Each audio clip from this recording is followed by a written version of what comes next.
Hello and welcome to another episode of Cook Cook Cook. Hope you and your family is doing perfectly well. What we're going to cook today is a vegetable pulao. So at all times what happens is we end up cooking more than what is required and having to eat it on multiple days.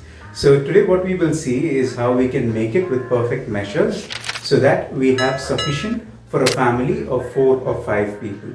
So let's go into cooking it and see how it is made. Now to look at the ingredients required for our vegetable pulao. I've taken about a cup of rice. So the cup measure I've used is this cup. Alright, so 1 full cup of rice which has been soaking in water for about the last 1 hour. And then I have 100 grams of onions sliced into long slices and about 100 grams of capsicum. I've used red and yellow capsicum and about 100 grams of carrot and beans and green peas together. I have about 100 grams and one mid-size tomato which would be about 50 grams and about 50 grams of sweet corn and a half or a quarter bunch of coriander and 3 whole green chilies. So these are the primary ingredients that we would be adding along with ginger and garlic paste.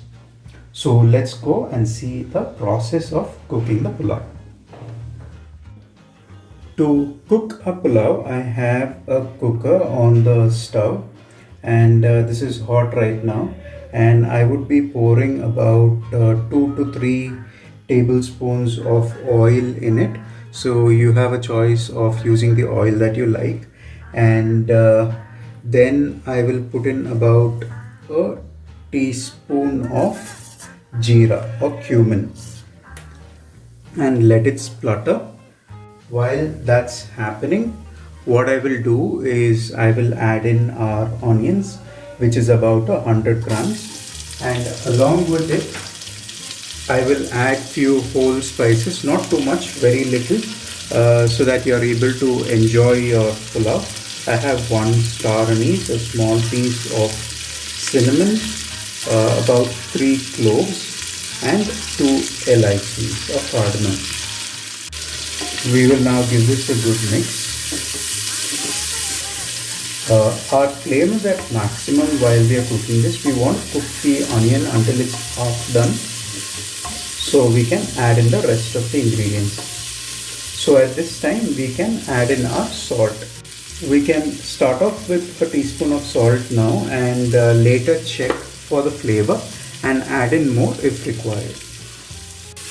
You can now see that the onions are about half done, so we can proceed to add in the other ingredients.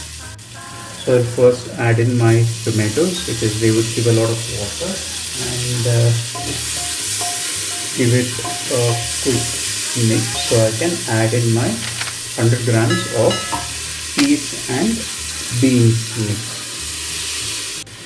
Once you've given that a good mix, now we will put in our carrots. This is about 100 grams of carrot.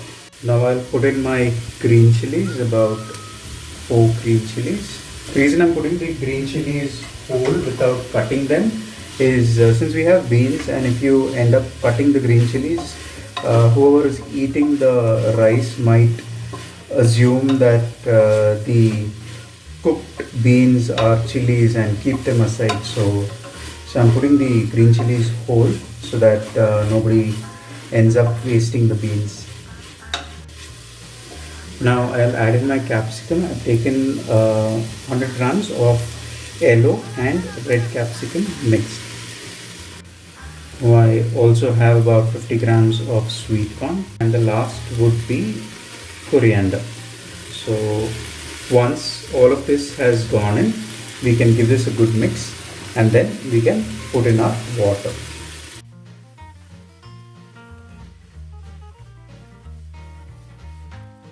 Our vegetables have started to give out all of its aromas right now. So I will add in my 2 cups of water. So we had taken 1 cup of rice. So we will add in 2 cups of water. The 2 cups of water have gone in, and we will have to let this come to a boil before we can add in our rice. You can now see that our water has come to a boil. So this is where we will add in our rice. So this is washed basmati rice which has been soaking in water for more than an hour now. So I'm going to add this into the mix. A basmati rice has gone in, and we'll just gently give it a mix. I've mixed the rice into the vegetables that we're cooking, so now we can check for salt. The salt was a little less, so I've added in about less than half a teaspoon of salt, and we will now close the cooker. Our cooker is closed now, and I will let this cook until we get about 3 whistles of the cooker. So my cooker is done with its 3 whistles, so I will let the steam go out completely before we can open the cooker. We turned off the flame after 3 whistles and let the cooker stay until all of the steam was released. Now you can see that all the steam has gone out. So let's open the cooker and see how the rice has cooked.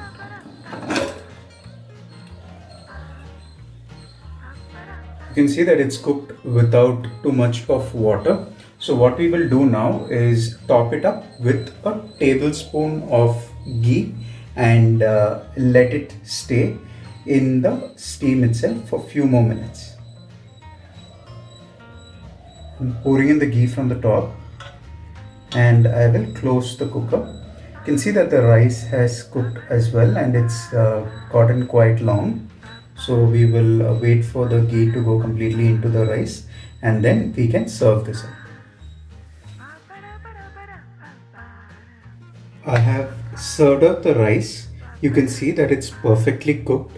Everything, the rice, the vegetables, and also I've made a raita, which is with cucumber and onions for the rice. So do try it at home and let us know what you think about it. Thank you for watching and have a great day.